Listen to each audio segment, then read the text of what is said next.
El día de hoy vamos a comenzar con el género Clamidia, dentro del cual tenemos la especie más importante, Clamidia trachomatis.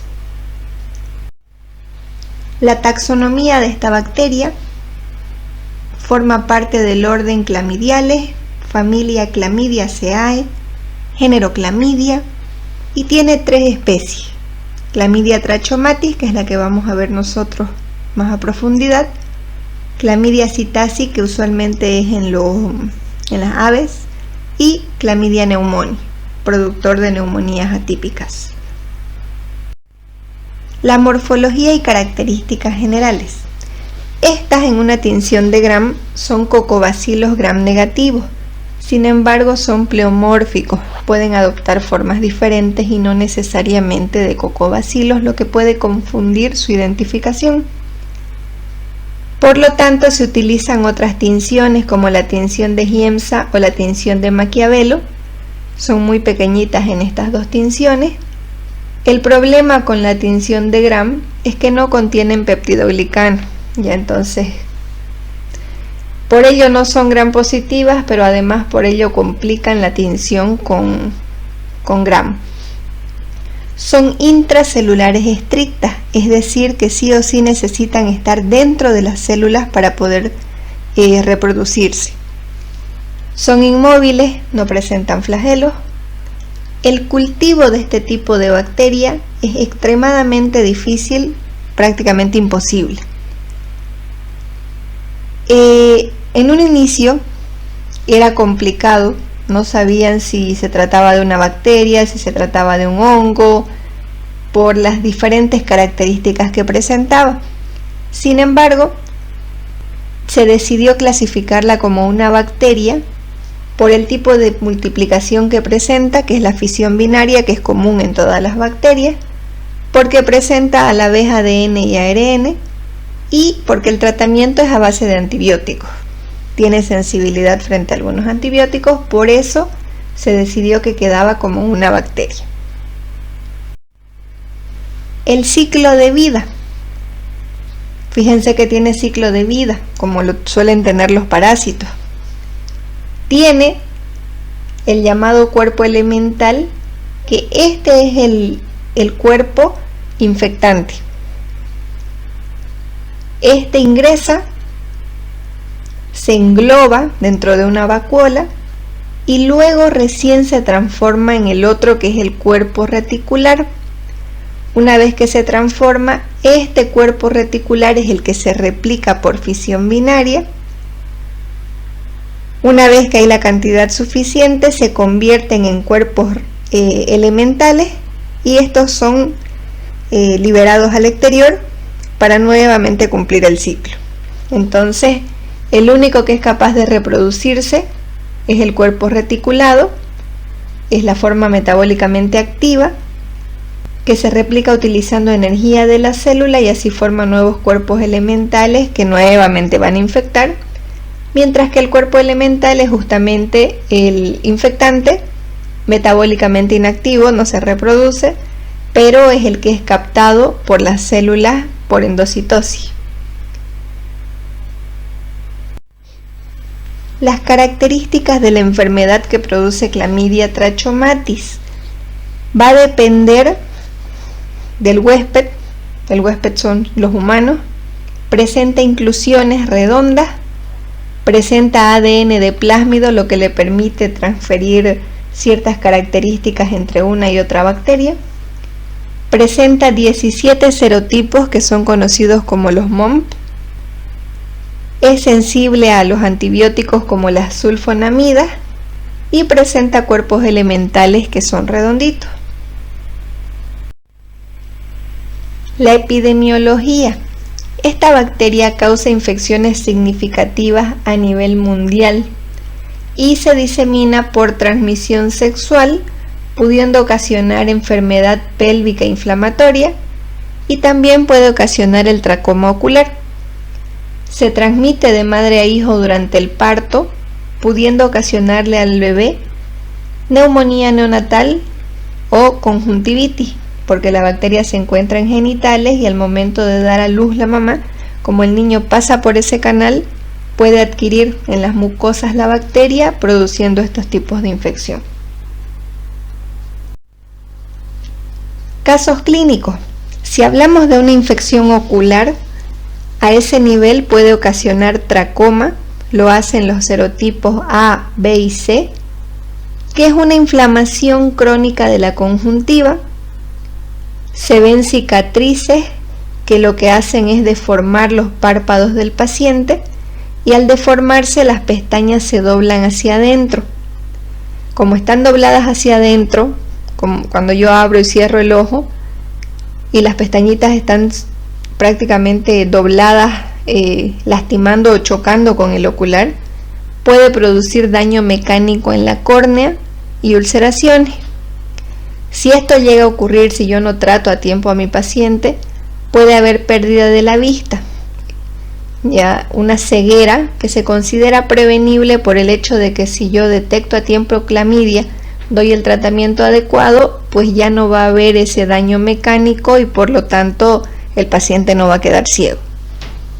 Pero si lo descubro tarde, si no sigo el tratamiento, pues el paciente puede quedar ciego. La conjuntivitis de inclusión del adulto también puede producir a nivel ocular, pero esta vez lo producen los serotipos desde la D hasta la K.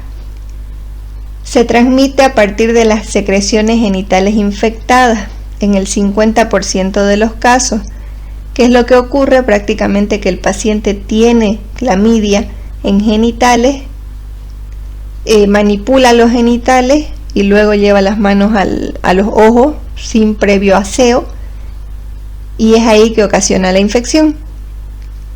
En el paciente hay sensación de que hubiese un cuerpo extraño, pero no produce dolor y tampoco hay picazón. También puede ocasionar infecciones neonatales, habíamos dicho, como la conjuntivitis neonatal, que igual es producida por los serotipos D a la K. Se da después de 5 a 14 días de que el bebé nace, y se da una conjuntivitis purulenta, con moco, ya dijimos, debido a la cervicitis en la madre, es decir, estaba produciendo cervicitis en la mamá, y al atravesar el canal del parto el niño se contagia. También puede ocasionar neumonía intersticial y bilateral del lactante, los mismos serotipos. Esto es después de una conjuntivitis, suele darse 2 a 3 semanas después del nacimiento, y se observa en los lactantes tos persistente, polipnea, paroxística, entre otras sintomatologías. También me puede ocasionar infecciones genitales. En el hombre, los serotipos D a la K pueden ocasionar uretritis no gonocócica en el 40% de los casos, o uretritis posgonocócica en el 60% de los casos. ¿Qué significa? Una uretritis que solamente es producido por Clamidia trachomatis, esa es la no gonocócica. La gonocócica o la posgonocócica es aquella en la que se observa la presencia de Clamidia trachomatis más Neisseria gonorrea, o que el paciente tuvo Neisseria gonorrea y posterior a ello tuvo Clamidia trachomatis. Ya entonces están juntas. Las complicaciones, por lo tanto, van a ser las mismas que habíamos visto cuando estudiábamos Neisseria: epididimitis, estenosis uretral. En la mujer, los serotipos D a la K pueden ocasionar cervicitis folicular, donde se va a observar edema, eritema y secreción, o síndrome uretral, donde hay uretritis con dolor y con presencia de piocitos. Si no se trata a tiempo, puede ocasionar endometritis, salpingitis, que ya sabemos es la inflamación de las trompas de falopio, infertilidad, embarazo ectópico y enfermedad pélvica inflamatoria. Y el linfogranuloma venéreo, que lo producen los serotipos L1, L2 y L3, que presentan un primer estadio donde simplemente hay una lesión pequeñita que no produce dolor. El segundo estadio ya afecta a los ganglios linfáticos inguinales, y se ven como bubones, hay fiebre en el paciente. Y el tercer estadio, en el que se observa hiperplasia genital, un aumento de tamaño, fístulas, estrechez rectal y en las mujeres drenaje de los senos. El diagnóstico de laboratorio. La muestra que se utiliza es muestra tomada del endocervix con ayuda de hisopo. ¿Cuándo se debe tomar? Después de todas las demás. Recuerden que cuando a mí me llega un paciente para tomarle una muestra de secreción vaginal, es muy raro que el médico lo mande con un cultivo que diga investigar clamidia, investigar Neisseria. Usualmente me pide cultivo de secreción vaginal y lo que encuentre. Entonces, yo voy a buscar todo lo que podría estar produciendo infección vaginal. Voy a buscar Gardnerella, voy a buscar Trichomonas, voy a buscar Cándida, voy a buscar Neisseria. Entonces, si yo estoy pensando en una clamidia, o si quizá el médico me indicó que busque clamidia, primero voy a tomar las muestras para todos los demás y al final para clamidia. ¿Por qué? Porque yo necesito tomar con el hisopo o con el cepillo endocervical y arrancar o descascarar, digamos, células epiteliales. Ya por eso se hace rotar el hisopo con un poquito de fuerza para romper células, porque dijimos que esta es una bacteria intracelular. Entonces no va a estar por encimita como las demás, va a estar dentro de las células y para yo poder aislarla necesito romper células.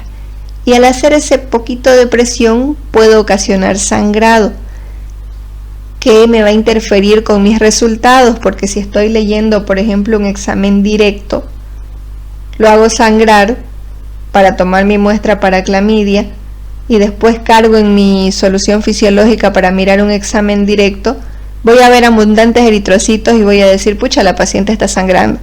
Pero en realidad no era eso, sino que yo le produje un poquito de molestia, la lastimé y por eso sangró. Ya, entonces, si tomo primero las otras muestras suave, sin hacer ese esfuerzo por romper células, aseguro que mis muestras estén bien y ya la última muestra va a ser para la búsqueda de clamidia. También se puede utilizar como muestra, tomar la muestra de la uretra, que prácticamente lo que hacemos es tomar una muestra de esta zona después de 2 horas de la última micción del paciente, de la última vez que haya orinado. ¿Cómo? Se introduce un hisopo, en las mujeres se introduce 1 a 2 centímetros de la uretra y en el varón 2 a 4 centímetros. También podemos tomar muestra de conjuntiva, de nasofaringe, del recto, del aspirado de las trompas de falopio y del epidídimo, porque ya dijimos que esta bacteria puede ocasionar daño en esos lugares. La muestra debe tener las células, como dijimos, por el hecho de que es intracelular, y si se va a cultivar debe hacerse de forma inmediata un cultivo celular. El examen citológico directo se puede utilizar tinción de Giemsa para buscar los corpúsculos, como habíamos dicho, y se hace antígenos fluorescentes. La tinción de Gram no me sirve, es mejor una inmunofluorescencia directa. El cultivo se hace cultivo, pero cultivo celular de embriones de huevo. Se utiliza McCoy y ELA y se incuba a 37 grados por 72 horas. Luego se observa la presencia de los cuerpos de inclusión cuando se hace una tinción de Giemsa. También hay pruebas serológicas para determinar anticuerpos. Se suele utilizar también inmunofluorescencia indirecta. Aquí tenemos una tinción donde podemos observar los cuerpos de color azul, tanto los cuerpos elementales como los cuerpos reticulados, en una tinción de Giemsa o de Maquiavelo. Se ven ambos corpúsculos. Aquí tenemos los elementales que están fuera, estos son los infectantes, y los reticulados que están dentro, que es donde ya se va a comenzar a hacer se va a dar lugar a la reproducción, a la fisión binaria. Aquí tenemos una técnica de inmunofluorescencia, donde igual se ven los corpúsculos teñidos con la fluoresceína, y este es un cultivo celular en medio de McCoy, donde se ven los cuerpos de inclusión de Chlamydia trachomatis de color café. El tratamiento: se suele utilizar tetraciclina y eritromicina, ya que inhiben la síntesis de proteínas. Lo mejor es la tetraciclina porque esta actúa dentro de las células, es intracelular. Como la bacteria crece dentro de las células, pues es el mejor tratamiento. También se puede utilizar tetraciclina y doxiciclina en la pareja y en los contactos cuando hay una infección genital o una infección ocular. Eritromicina en mujeres embarazadas, mujeres que están dando de lactar y niños donde se observe conjuntivitis y neumonía. Como profilaxis, para evitar el tracoma, pues el diagnóstico y tratamiento precoz es necesario para evitar esa deformación y por lo tanto evitar ceguera. La higiene y suministro de agua. En el caso del linfogranuloma venéreo, la detección precoz y tratar los casos y los contactos para evitar que se disemine la bacteria.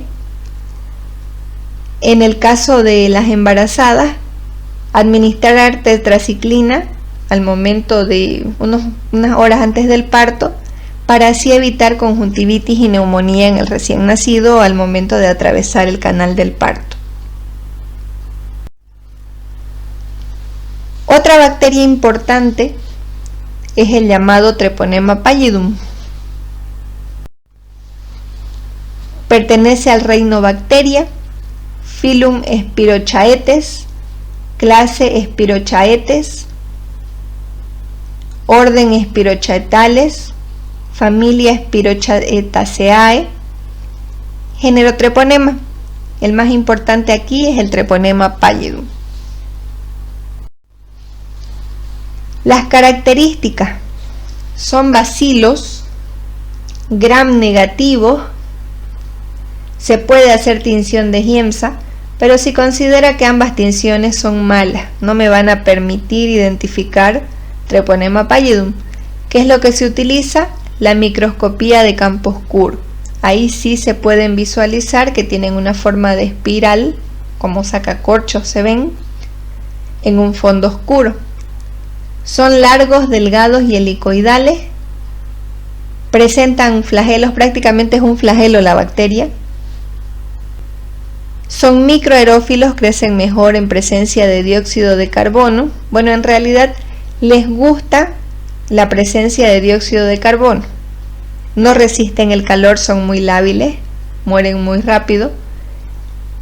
El cultivo es sumamente difícil porque solo se puede obtener cultivos hasta la primera generación y requieren anaerobiosis. Después se mueren, por lo tanto no se cultiva. La estructura, como ven, prácticamente tiene un endoflagelo en él que le permite el movimiento. Sus factores de virulencia: los endoflagelos, que le ayudan a movilizarse. Presenta adhesinas que le ayudan justamente a adherirse a la zona donde va a ocasionar infección. Y aluronidasa, que le permite invadir el tejido donde va a producir daño. Beta-lactamasa, que le confiere resistencia a los beta-lactámicos. No todas, pero hay algunas que lo tienen. Presenta cápsula, que evita la fagocitosis, y fibronectina, que igual evita la fagocitosis. La fuente de infección son los humanos. En los estadios primario y secundario existen índices elevados en adolescentes, en grupos sexuales marginados, especialmente homosexuales. Se transmite por vía sexual, sea esta genital, anal, oral, o también por vía congénita de la madre al feto. Por eso es que se les hace controles a las mujeres embarazadas y siempre se pide la llamada prueba de BDRL o RPR, que es justamente para identificar la presencia de Treponema pallidum o de la enfermedad que ésta produce. Por infección accidental se pueden contagiar personal sanitario y también aquellos pacientes que reciben transfusiones sanguíneas. La patogenia, lo que hace esta bacteria es penetrar a través de las membranas mucosas intactas o a través de las fisuras de la piel. Luego se multiplica y se disemina a los nódulos linfáticos o al torrente sanguíneo. Desde ahí el sistema inmunológico va a producir una respuesta inflamatoria y la bacteria produce destrucción de tejidos. El cuadro clínico, tenemos la llamada sífilis. Puede ser sífilis primaria, en la que solo se observa un chancro, una úlcera que no produce dolor. Es el llamado chancro duro, a diferencia de Haemophilus ducreyi que produce el chancro blando. Aproximadamente en 3 a 6 semanas cicatriza esa úlcera. La bacteria se multiplica y se disemina a la vía linfática y sanguínea. Esto demora de 2 a 24 semanas. Luego aparece la sífilis secundaria. El paciente enfermo presenta síntomas, dentro de los cuales se ve fiebre, pérdida de peso, malestar y pérdida de apetito. Hay erupción generalizada en la piel y luego la enfermedad se vuelve subclínica, es decir, inactiva, y solo puede ser detectada por pruebas serológicas. La sífilis terciaria o tardía es la destrucción ya de tejidos. Para que llegue a ocurrir tienen que pasar un aproximado de 10 a 25 años. Por suerte solo el 35% de los pacientes llegan a una sífilis terciaria. Lord Voldemort creo que llegó a formar parte del 35%, por eso no tenía nariz. Enfermedades del sistema nervioso central puede ocasionar anomalías cardiovasculares, patologías oculares, lesiones similares a los granulomas, que son las llamadas gomas, en cualquier órgano. También puede ocasionar sífilis congénita, que es por inflamación transplacentaria, atraviesa placenta, aborto, estigma sifilítico, erupciones, ampollas, secreción nasal. Lo que tienen en imagen son los molares de Mulberry. Y también puede ocasionar la nariz en silla de montar. El cuadro clínico. Como dijimos, la sífilis primaria simplemente aparece un chancro. Luego en la sífilis secundaria ya aparecen unas úlceras. Y en la sífilis terciaria ya hay afección que puede ser cardiovascular o neurosífilis. El diagnóstico de laboratorio. Existe la llamada detección directa, donde yo voy a buscar directamente a la bacteria. Tenemos la microscopía de campo oscuro, que como pueden apreciar en la imagen, se ve un fondo negro y aquí se ve la bacteria, que es una espiral. Es como un resorte. Esto, para observarlo, se puede tomar muestra por aspiración de las lesiones cutáneas. Luego tenemos una tinción fluorescente, una inmunofluorescencia. Esta se puede realizar del raspado de úlcera, que vamos a ver la bacteria teñida con la fluoresceína en ese campo oscuro también. Y el serodiagnóstico, que es el más utilizado. Hay búsqueda de pruebas treponémicas y las no treponémicas. En las treponémicas lo que hacemos es buscar el antígeno de la bacteria y tenemos el FTABS y el MHATP. ¿Cuál es el problema con estos? Que no son específicos para la infección y podrían darme un falso positivo cuando se trate de otro tipo de enfermedad. Dentro de los no treponémicos lo que se hace es buscar las reaginas. Los dos más importantes son BDRL y RPR, que son controles que le piden a la mujer embarazada mes a mes para ver si no presenta una infección aguda por sífilis. Son bastante buenos, son específicos. ¿Cuál es el problema? Que una vez que me da positivo, me va a dar positivo toda la vida. Entonces yo no puedo saber si me acabo de enfermar, me enfermé hace un mes, me enfermé hace un año, porque se va a mantener positivo el BDRL o el RPR. El tratamiento. No se realizan pruebas de sensibilidad ya que no se cultiva. Si no hay cultivo, no hay cómo hacer antibiograma. Para las infecciones por treponema, el fármaco de elección sigue siendo la penicilina G. La prevención. No hay vacuna. La prevención se logra con el tratamiento precoz y adecuado para evitar la diseminación interpersonal, y también dando charlas sobre educación sexual e infecciones de transmisión sexual. Finalmente tenemos las rickettsia.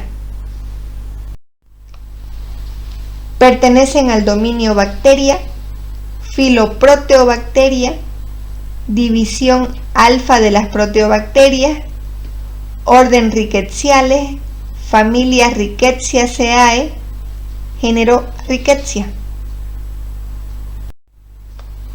Estos son bacilos pequeños o cocobacilos, son gram negativos, los vamos a ver de color rosado, son bastante exigentes, no crecen en cualquier cultivo, son intracelulares, rompen la célula y mueren si están fuera del huésped.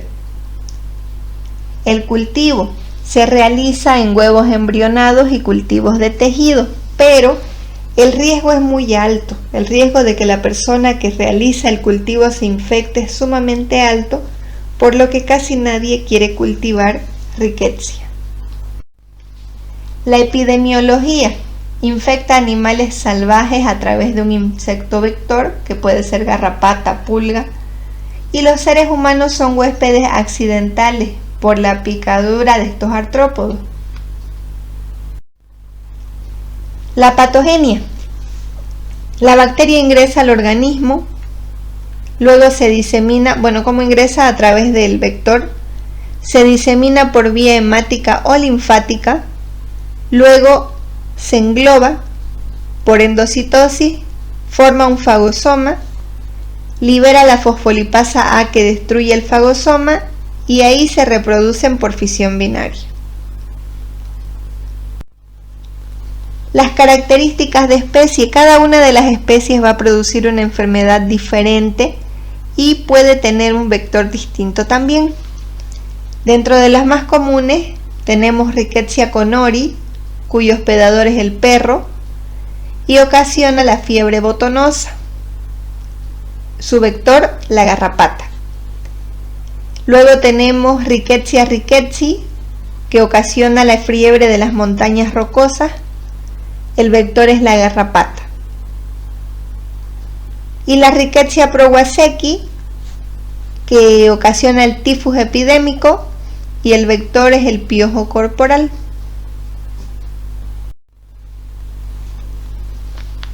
Todas estas, las tres que vimos especialmente, pueden producir fiebre, cefalea o dolor de cabeza, erupción, diarrea y vómito, pero presentan otras características que las hacen diferentes.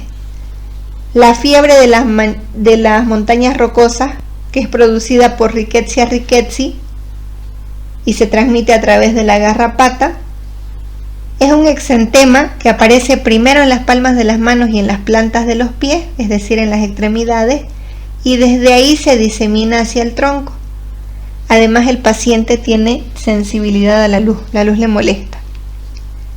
Luego está el tifus epidémico, que es ocasionado por Rickettsia prowazekii. Su vector son los piojos. Hay una erupción, pero esta vez en el tronco superior, y se disemina por todo el cuerpo, pero no llega a la palma de las manos ni a la planta de los pies. Y finalmente, la fiebre botonosa, que es producida por Rickettsia connori, la producen las garrapatas, se ve como una mancha negra en el lugar donde se produjo la inoculación por el artrópodo, y hay un exantema palmoplantar.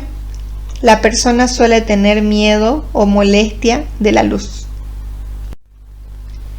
El diagnóstico. La detección directa se hace realizando la identificación en tejido. Se puede hacer una biopsia.